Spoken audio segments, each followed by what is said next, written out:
নমস্কার বন্ধুরা, আপনারা কেমন আছেন? আশা করি সবাই ভালো আছেন। এই শীতকালে ফুলকপি রেসিপি আপনারা আশা করি কেউ মিস করেননি। তবে ফুলকপি আলু মটরশুঁটি দিয়ে এই রেসিপিটা একবার অন্তত ট্রাই করবেন। রুটি পরোটার সাথে অসাধারণ লাগে। এর টেস্টটা কিন্তু দারুণ হয়, আর বানাতেও কিন্তু খুব বেশি ঝামেলা নেই, আর খুব একটা মশলাও পড়ে না।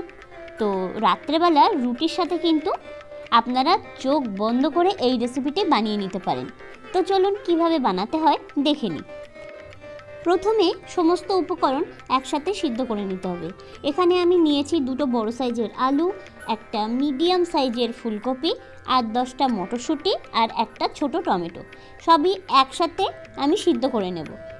আর আলুটা চৌকো চৌকো করে কেটেছি, আপনারা দেখে বুঝতেই পাচ্ছেন। আর ফুলকপি কিন্তু একদম ছোট ছোট করে কেটে নিয়েছি।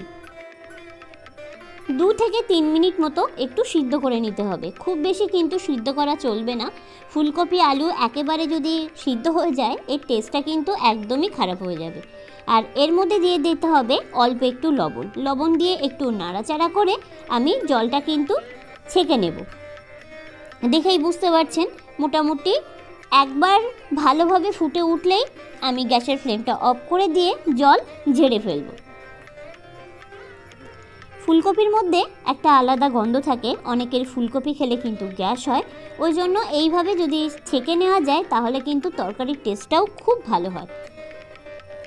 এরপরে কড়াইতে দিয়ে দেব সরিষার তেল। আপনারা চাইলে সাদা তেলেও কিন্তু রান্না করতে পারেন, তবে সরিষার তেলে রান্না করলে এর টেস্টটা বেশ ভালো হয়।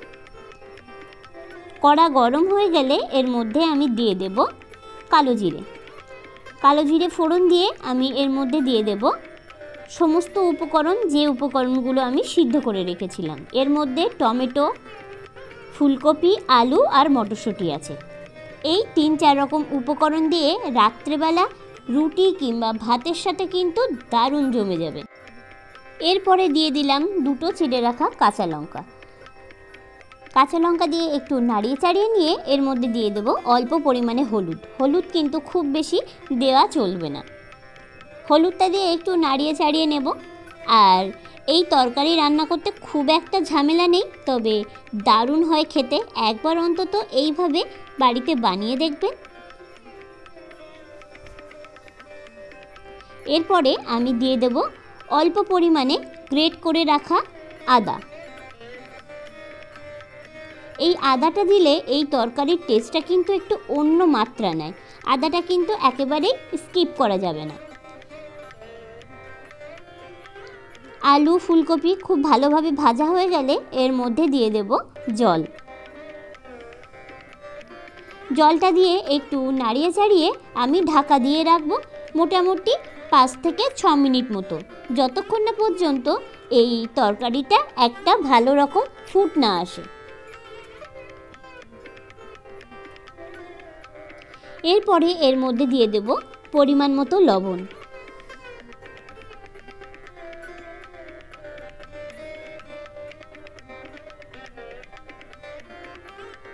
লবণ দিয়ে একটু ঢাকা দিয়ে রাখবো আরও 2 থেকে 3 মিনিট মতো। 2-3 মিনিট পরে আমি ঢাকনাটা খুলে দেখছি অনেকটাই কিন্তু ফুলকপি আলু সিদ্ধ হয়ে গেছে। আমি খুন্তির আগা দিয়ে একটু চেপে দেখে নেব। এরপরে এর মধ্যে দিয়ে দেব 3 চামচ চিনি। এই তরকারি কিন্তু মিষ্টি মিষ্টি খেতে ভালো লাগে। আপনারা যদি মিষ্টি পছন্দ না করেন তাহলে আপনাদের টেস্ট অনুযায়ী মিষ্টি দেবেন কিংবা স্কিপ করতেও পারেন। আর এর মধ্যে শেষে দিয়ে দেব ঘি। অল্প পরিমাণে ঘি দেব, জাস্ট এই তরকারিটা একটা হালকা ফ্লেভার আনার জন্য। আজকের রেসিপি শেষের পথে, একদম মোটামুটি নামানোর 1 মিনিট আগে আমি দিয়ে দেব এর মধ্যে ফ্রেশ ধনেপাতা দিয়ে আমি একটু নাড়িয়ে চাড়িয়ে ঢাকা দিয়ে রাখবো 2 থেকে 3 মিনিট। তারপরে গরম গরম আমি প্লেটে সার্ভ করে দেখাচ্ছি। এই তরকারিটা রুটি পরোটার সাথে দারুণ লাগে। আপনারা রাত্রেবেলা যখন ডিনারের প্রস্তুতি নিচ্ছেন তখন একবার অন্তত এইভাবে রেসিপিটা বানিয়ে দেখতে পারেন। আশা করি সবার ভালো লাগবে। আর এই রেসিপিটা যদি আপনাদের সত্যি ভালো লেগে থাকে, অনুরোধ জানাই চ্যানেলটাকে সাবস্ক্রাইব করে পাশে থাকা বেল আইকনটা প্রেস করে দেবেন। সবাই ভালো থাকবেন, সুস্থ থাকবেন। আবারও দেখা হবে নতুন একটা ভিডিও নিয়ে। নমস্কার।